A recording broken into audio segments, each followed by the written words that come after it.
आज मैं आपके लिए लेके आई हूँ 1 कप पोहे से बनने वाला क्रिस्पी करारा टेस्टी नाश्ता, जो आपके घरवालों को बेहद पसंद आएगा और बच्चे तो इसे माँग-माँग कर खाएँगे।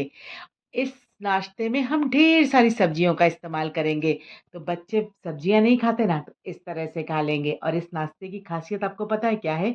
ये नाश्ता एक बार आप बनाएँ और पूरे हफ़्ते फ्रिज में स्टोर करके इस्तेमाल कर सकते हैं।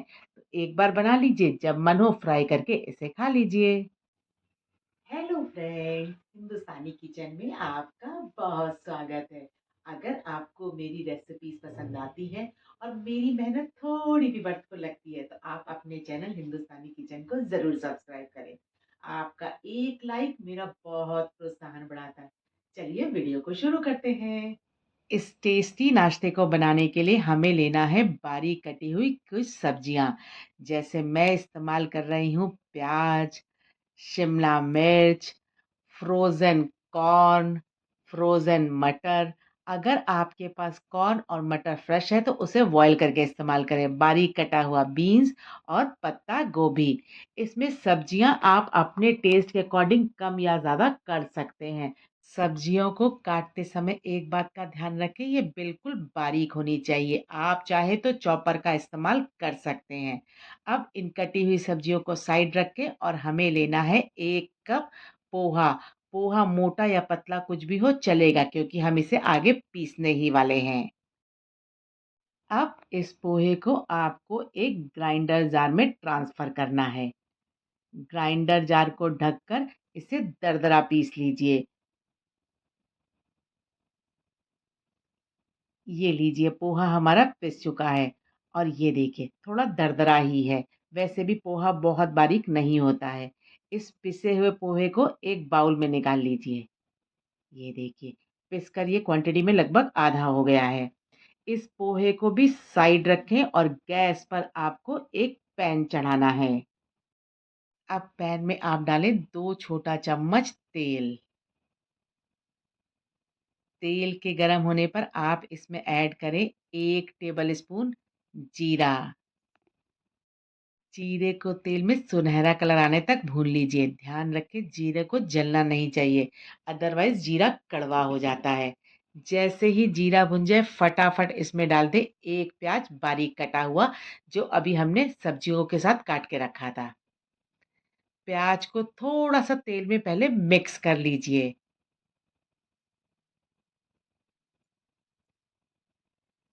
प्याज ट्रांसलूएंस हो चुका है, इसमें आप डाल दें 2 हरी मिर्च बारीक कटी हुई। मिर्च को भी प्याज के साथ अच्छे से मिक्स करके भून लीजिए। मिर्च आप अपने टेस्ट के अकॉर्डिंग कम या ज़्यादा कर सकते हैं और अगर बच्चे नहीं खाते तो पूरी तरह से स्किप भी कर सकते हैं। प्याज को आपको बहुत ज़्यादा भूनना नहीं है, थोड़ा क्रंची ही रहने देना है। बस प्याज जैसे ही थोड़ा-सा भुन जाए, आप फटाफट इसमें डाल दें बारीक कटी हुई सब्जियाँ। सब्जियों को भी प्याज में अच्छे से मिक्स करके मीडियम फ्लेम पर भून लीजिए। सब्जी को हमें ज़्यादा पकाना नहीं है। सब्जियों का क्रंच बना रहे, बस उतना ही हमें सब्जियों को पकाना है। सब्जियों को भूनते हुए मुझे लगभग 1 मिनट हो गया है और सब्जियाँ लगभग 50% पक चुकी हैं। इससे ज़्यादा हमें सब्जी को पकाने का बिल्कुल भी ज़रूरत नहीं है। अब आपको इस सब्जी में डालना है कुछ फ्लेवरफुल मसाले।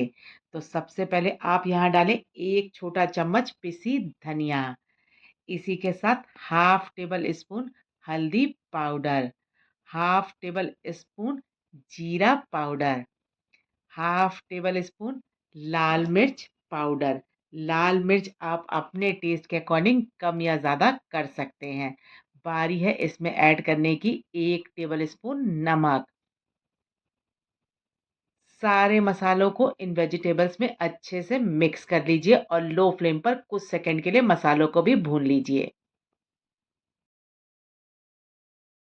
सब्जियों को भूनते हुए मुझे लगभग 30-40 सेकंड हो चुका है। बहुत अच्छा सा एरोमा आ रहा है। मसालों की भुनाई बहुत अच्छे से हुई है।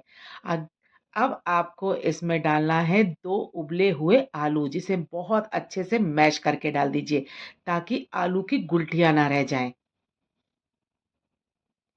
इस आलू को भी सब्जी वाले मसाले में अच्छे से मिक्स कर लीजिए और आलू को 2-3 मिनट के लिए अच्छे से आपको भूनना है।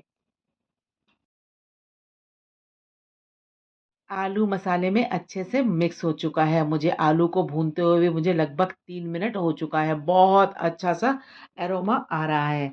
आलू भुन चुका है। आपको अब ऐड करना है हाफ टेबल स्पून गरम मसाला, हाफ टेबल स्पून अमचूर पाउडर ताकि इसमें एक टंगी सा फ्लेवर भी आ जाए।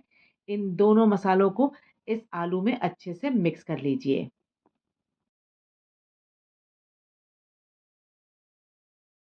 आलू वाला मिश्रण पूरी तरह से तैयार है। गैस की फ्लेम को ऑफ कर दीजिए और अब आपको इसमें डालना है वो पिसा हुआ पोहा। पोहा गैस की फ्लेम ऑफ करने के बाद ही डालें। इस पिसे हुए पोहे को इस मिश्रण में अच्छे से मिक्स कर लीजिए। ये पोहा इस मिश्रण को एक बाइंडिंग देगा और जब हम इस स्नैक्स को फ्राई करेंगे तो वो फटने भी नहीं देगा।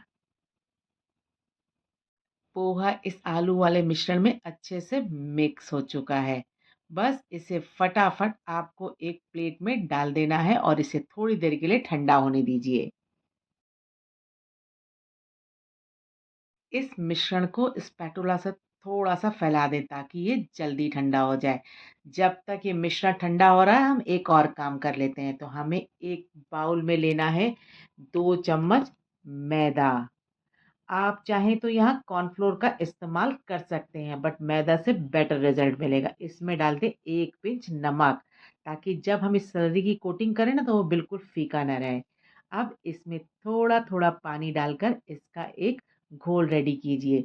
इसका घोल बिल्कुल छाछ जैसा पतला होना चाहिए, बहुत ज़्यादा गाढ़ा नहीं होना चाहिए।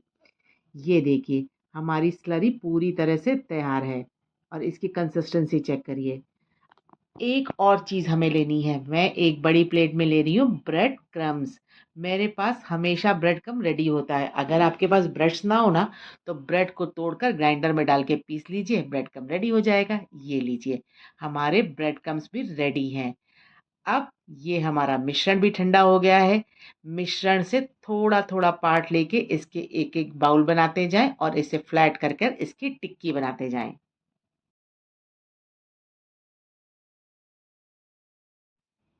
ये लीजिए हमारी पहली टिक्की तैयार है। इसे एक प्लेट में निकाल लीजिए।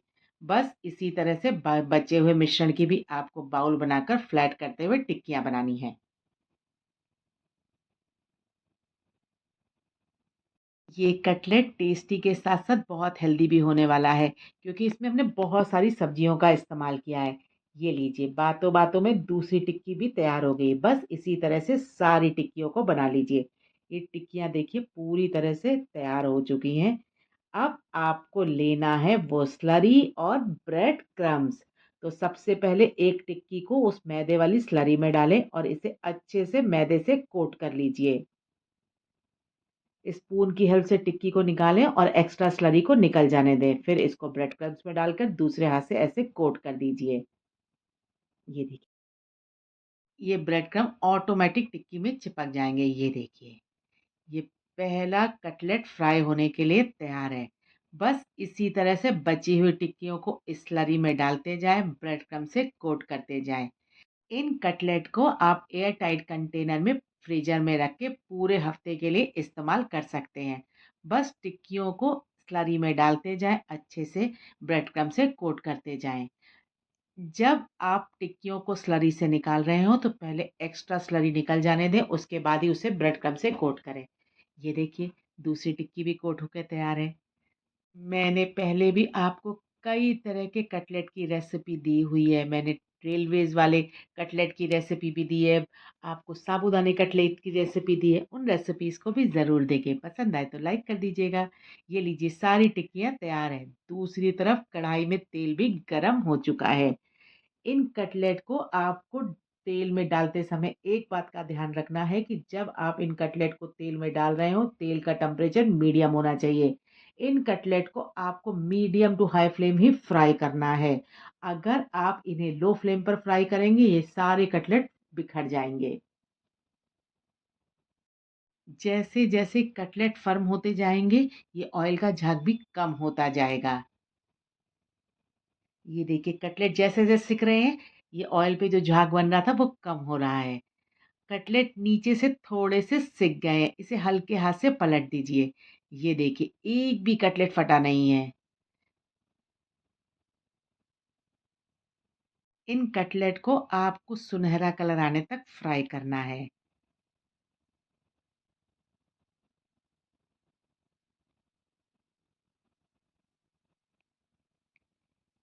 ये लीजिए पहले लॉट के कटलेट फ्राई होकर पूरी तरह से तैयार है। देखिए कितना अच्छा कलर और टेक्सचर आया है। इसे छन्नी में निकालकर एक्स्ट्रा ऑयल निकल जाने दीजिए। ये लीजिए फर्स्ट लॉट के पोहा कटलेट पूरी तरह से तैयार है। बस इसी तरह से आपको बचे हुए कटलेट को भी फ्राई कर लेना है। ये लीजिए हमारा क्रिस्पी करारा टेस्टी पोहा कटलेट पूरी तरह से तैयार है। इसे सॉस, चिली सॉस या हरी चटनी के साथ सर्व कीजिए। जैसे मन करे वैसे। ये देखिए कितना करारा बना है। तो फ्रेंड्स आपको मेरी ये पोहा कटलेट की रेसिपी कैसी लगी? कमेंट बॉक्स में ज़रूर बताएं। रेसिपी पसंद आई है तो चैनल को लाइक, शेयर, सब्सक्राइब करना बिल्कुल ना भूलें। मिलते हैं आपसे अगले वीडियो में।